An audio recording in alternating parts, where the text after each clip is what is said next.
प्रवासी अभ्यर्थियों को यूपी सड़क परिवहन निगम की तरफ से निःशुल्क बसों की सर्विस भी दी जाएगी ताकि उनको आने या जाने में कोई समस्या न हो। तो सरकार का ये पहल बहुत अच्छा है, क्योंकि एक बार बच्चे प्रयास करके किन्हीं कारणों से भर्ती नहीं हो पाई, सरकार ने पुनः भर्ती निकाली है। सरकार की मंशा साफ है कि नौजवानों को रोजगार देना, तो उस कड़ी में जो भर्ती निकली है एक अच्छी पहल है। इसके साथ ही कल जो है राहुल गांधी लखनऊ आएंगे। लखनऊ से बताया गया था कि अमित शाह जी के द्वारा उन संबंध में उन्होंने गलत टिप्पणी करी थी, जिसको लेकर ये अभियोग पंजीकृत हुआ। उसके बाद उनके ऊपर मुकदमा चल रहा है कोर्ट में, सुल्तानपुर कोर्ट में। अब एमपी एमएलए कोर्ट में कल वो पेश होंगे। भाई, न्यायालय के आदेश का पालन सबको करना पड़ता है, चाहे जो भी हो। अगर मुकदमा पंजीकृत है, न्यायालय में मामला है, नोटिस है, तो नेता को वहाँ हाजिर होना चाहिए। उस कड़ी में जा रहे हैं तो अच्छी पहल है उनकी। लेकिन कांग्रेस का ये कहना है कि उनको गलत बताया गया है, इसमें किसी भी तरह का कोई आरोप। देखिए, कांग्रेस के लोग कह रहे हैं गलत, तो फिर जाके कोर्ट में क्यों नहीं आप सही कर दीजिए, अदालत के सामने अपना पक्ष रखिए कि नहीं ये चीज़ें हैं। तो अब तो मामला अदालत में है, तो अपना सही पक्ष रखिए, बरी हो जाएंगे। इसके साथ ही लगातार उत्तर प्रदेश के अंदर ये बताया जा रहा है कि अफसरशाहों से जो मंत्री हैं, विधायक हैं, नेता हैं भारतीय जनता पार्टी के या सरकार के, वो बड़े त्रस्त हैं, जिसको लेकर के ये भी अब कयास लगाए जा रहे हैं कि मुख्यमंत्री जी ने इसको लेकर के बैठक करी और सभी विधायक सांसदों से ये बात कही है कि जो भी लोग अगर अधिकारियों से परेशान हैं या अधिकारियों ने उनके खिलाफ कोई गलत कार्रवाई करी है तो पुख्ता सबूत दें, उनके विरुद्ध कार्रवाई की जाएगी। कि मुख्यमंत्री जी जो कि प्रदेश के मालिक हैं 25 करोड़ आबादी के, तो उनकी जो पहल है वो सराहनीय है और ऐसा हमेशा होना भी चाहिए। तो क्या लगता है सर, क्या इससे कोई बदलाव आएंगे? क्योंकि जिस तरह से लोग, जो नेता हैं, जो उनको लगातार अफसरों की वजह से बड़ी शिकायतें सामने आ रही हैं कि अफसरों से बड़ा त्रस्त हैं या उनकी कार्रवाई उचित नहीं है।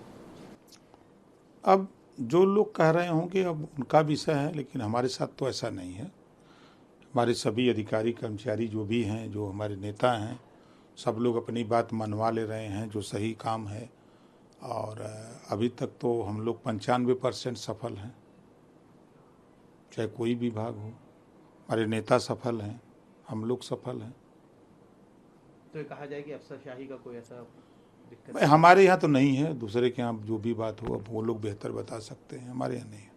एक और सवाल है, उपचुनाव का क्या रहेगा? कितनी सीटों पर लड़ेंगे या पार्टी द्वारा क्या चीजें रहेंगी, या गठबंधन में आप शामिल हैं तो क्या अभी तक निर्णय हुए हैं और क्या स्थिति रहने वाली, किस तरह का रहेगा उपचुनाव? कि हम एनडीए गठबंधन में हैं, हमको सीट नहीं लेना है।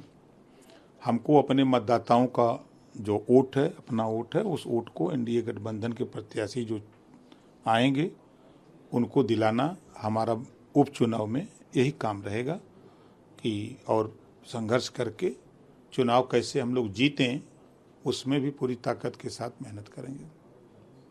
विपक्ष का लेकिन दावा है कि ऐसी कोई भी स्थिति नहीं रहने वाली, उपचुनाव में हम मजबूती के साथ जीत हासिल करेंगे, 10 की 10 सीटों पर जीत हासिल करेंगे। जो विपक्ष कह रहा है तो उससे हम शुरू करते हैं। यूपी के ले चलते हैं पश्चिम गाजियाबाद, उनसे पूछिएगा जो ये कह रहा है गाजियाबाद जीतोगे वहीं से खाली एक सीट पर चर्चा उनसे कर लीजिए, गाजियाबाद से छोड़ दीजिए कि आप ईमानदारी से बता दो, झूठ झपाट मत बोलो। आप लोग झूठ बहुत बोलते हो भाई, पिछड़ों के साथ झूठ बोल करके वोट लिया, 27% रिजर्वेशन तो पिछड़ों को नहीं दिया, यही काम किया। सरकार बनाने के लिए पिछड़े याद आते हैं, जब सरकार बन जाती है तो पिछड़ों को छोड़ देते हैं विपक्ष के लोग। राहुल गांधी जी को पिछड़े याद आ रहे हैं, जब सरकार था, जब पावर था देने का, तब आपको पिछड़े याद नहीं आए, आज पिछड़े आपको याद आ रहे हैं। तो ये सब जब सत्ता में रहते हैं तो इन लोगों को पिछड़ों को पिछड़े दिखाई नहीं देते हैं। और यही वजह है कि आज विपक्ष के लोग, जो लोग ताल ठोक रहे हैं, ये अति उत्साह में है। मैं फिर कह रहा हूँ कि इनसे पूछिएगा कि चलो भाई हम शुरू करते हैं गाजियाबाद से। उधर गाजियाबाद है, आखिरी सीट, इधर आखिरी सीट है कटहरी की टांडा, एक कटहरी अंबेडकर नगर की। यही दोनों सीट पर पूछेगा जीतोगे?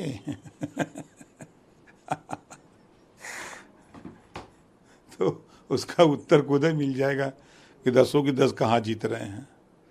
तो ये झूठ बोलने में माहिर हैं और जनता के बीच में भी खटाखट दे रहे थे। अब जनता जो है फटाफट लाइन लगा ली। एक आखिरी सवाल रहेगा सर, विधानसभा सत्र शुरू होने वाला है, किस तरह की तैयारियां हैं? बजट को लेकर के बताया जा रहा है कि अनुपूरक बजट पेश किया जाएगा। अनुपूरक बजट आएगा और हर सरकार बजट लेके आती है प्रदेश के विकास के लिए। तो प्रदेश के विकास के लिए हम सब लोग मिलकर के जो जिस विभाग को जितना बजट मिलेगा उस हिसाब से प्रदेश में जो भी काम अधूरे पड़े हैं, नए काम हैं, उसको हम लोग बेहतर करने का प्रयास करेंगे। For exclusive and insightful videos, subscribe to our new channel ABP Live Premium.